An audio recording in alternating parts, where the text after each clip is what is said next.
Hello students, स्वागत है आपका वीके मैथ की लेटेस्ट वीडियो में। तो आज की क्लास में हम देखेंगे कि सारणी के गुणधर्म, यानी सारणी चैप्टर जो हमारा शुरू हो चुका था, तो उसी चैप्टर के चल रहे थे सारणी के गुणधर्म। तो पहला दिया गया है, यदि किसी सारणी की किसी पंक्ति या स्तंभ का प्रत्येक अवयव शून्य हो तो उस सारणी का मान 0 होता है।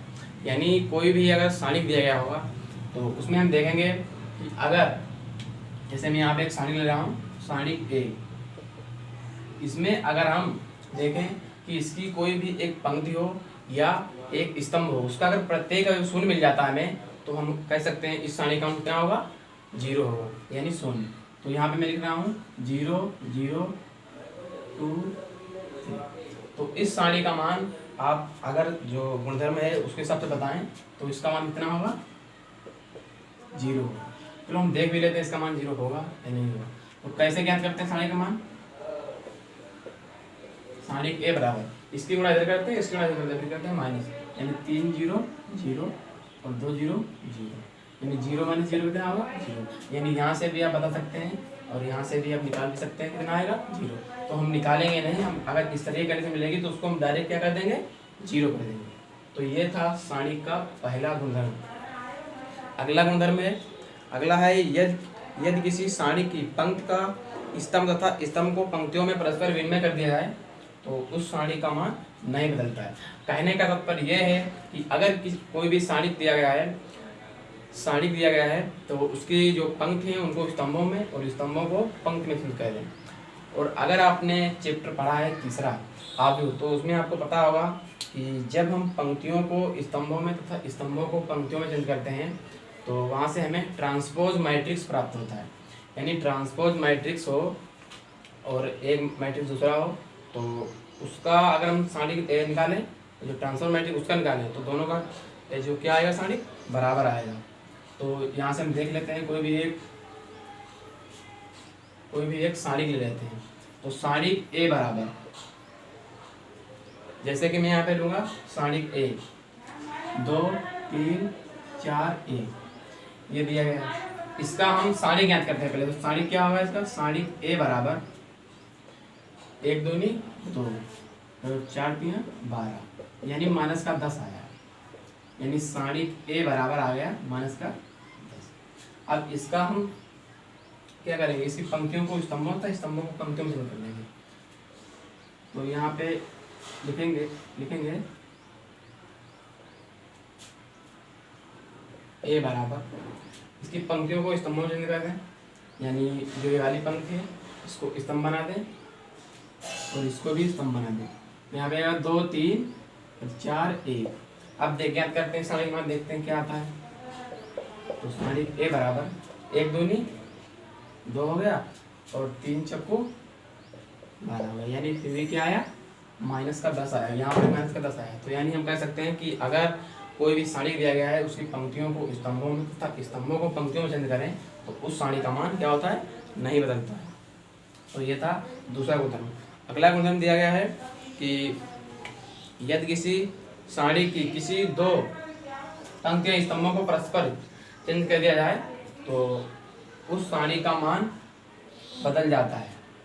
यानी कहने का मतलब मान नहीं बदलता है, जो सारणी का चिन्ह होता है। यानी अगर पहले आपने निकाला है सारणी का मान -10 और जब पंक्तियों को स्तंभों को चेंज कर देंगे तो वहाँ से हमें क्या प्राप्त होगा, +10 प्राप्त होगा। यानी सिर्फ चिन्ह बदल जाता है और बाकी मान वही रहता है। तो देखते हैं एक सारणी लेकर हम यहाँ पे। तो जैसे कि मैं यहाँ पे ले रहा हूँ सारणी ए लिया मैंने 3 2 और 5 1। इसकी जो दोनों पंक्तियां हैं उसको स्तंभों में चेंज करेंगे, परस्पर बदल देंगे। जैसे कि यहाँ पे ये R1 है, ये तो आपको पता ही होगा, ये R2 है। अब R1 R2 को हम चेंज कर देते हैं आपस में। तो R1 को R2 में चेंज करेंगे तो क्या होगा, यहाँ पे 5 जाएगा और 1, यहाँ पे 3 और यहाँ पे 2। अब पहले इसका निकालते हैं हम सारणी। अब देखते हैं क्या होता है। तो सारणी ए बराबर क्या होगा, 1 3 3 और 5 दूनी 10, यानी यहाँ से हमें ए का मान प्राप्त होगा -7। और यहाँ से निकालते हैं तो क्या होगा, यानी सारणिक ए बराबर 2 पंचे 10, 3 एकम, यानी यहाँ से मान प्राप्त करेंगे तो कितना आएगा, सॉरी प्लस का, यानी यहाँ से जब मान निकालो तो क्या आया, माइनस आता है, यहाँ से क्या आया, प्लस आ। तो ये भी गुणधर्म है, यानी अगर हम कोई भी सारणिक दिया गया है उसकी पंक्ति को स्तंभ में, यानी 2 पंक्तियों स्तंभों को अगर एक्सचेंज करेंगे तो वहाँ से सारणी का मान क्या होता है, वही रहता है, केवल उसका चिन्ह होता है वो बदल जाता है। तो ये था अगला गुणधर्म।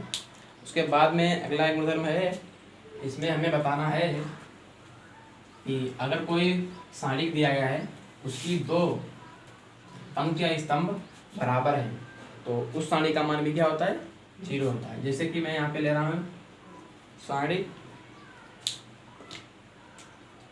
सारणिक ए बराबर, क्या सारणिक ए बराबर ने लिया 3 2,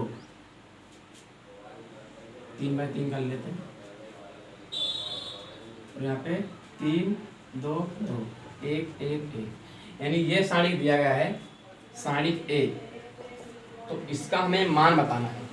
और जो गुणधर्म क्या कहता है कि अगर कोई भी सारणिक दिया गया है उसकी 2 पंक्ति या स्तंभ समान है, यहाँ पे देखिए पंक्ति क्या है, R1 और R2। जब आप सवाल लगाएंगे तो उसमें ये कंडीशन अगर आ जाती है तो वहाँ से आप बोल सकते हैं कि इस सारणी का मान कितना होगा, 0।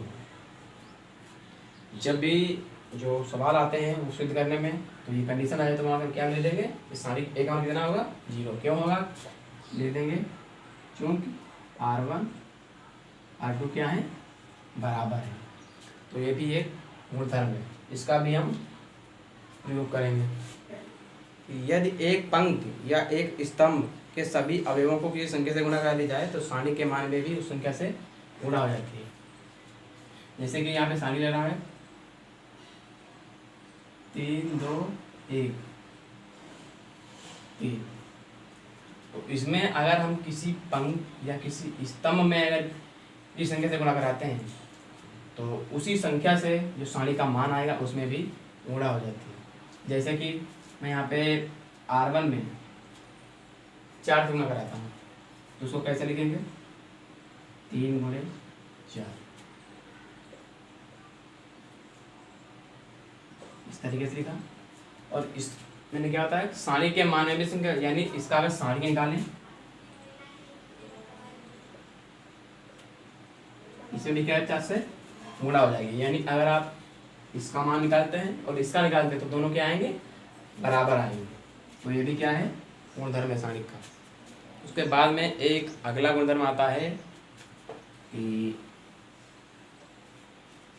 यदि किसी पंक्ति या स्तंभ का प्रत्येक अवयव 2 राशियों के योगफल के रूप में हो तो उस सारणी को उसी की कोटि के सारणी के योगफल के रूप में व्यक्त कर सकते हैं। जैसे कि मैं यहाँ पे लिख रहा हूँ एक सारणी, इस तरीके के सवाल आपको देखने को मिलेंगे एक्सरसाइज में। तो जैसे कि मैं यहाँ पे लिख रहा हूँ a plus a1 plus a2 और b1 प्लस b2, यहाँ पे लिख दूँ c और c1 c2। तो इस तरीके का अगर कोई सारणी लिखा है तो ये योगफल के रूप में है, तो इसको हमें अगर तोड़ना है तो कैसे लिखेंगे।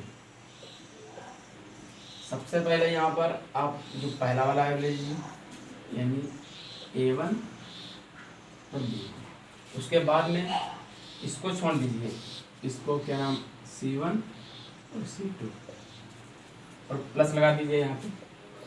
उसके बाद में इस वाले को नहीं, अब इस वाले को लेंगे, क्या लेंगे a2 और b2। फिर इसको एक बार में लेंगे c1 c2, यानी ये वाला जो है ये दोनों के लिए क्या रहेगा, कॉमन रहेगा। और इसको इस तरीके से एक बार इसको पहले लिखेंगे फिर एक बार इसको लिखेंगे और ये क्या रहेगा, दोनों के लिए कॉमन। यानी इस तरीके का कोई सारणी दिया गया है तो हम उसको इस तरीके से क्या कर सकते हैं, व्यक्त कर सकते हैं। और इस तरीके से है तो उसको इस तरीके से भी हम क्या कर सकते हैं, लिख सकते हैं।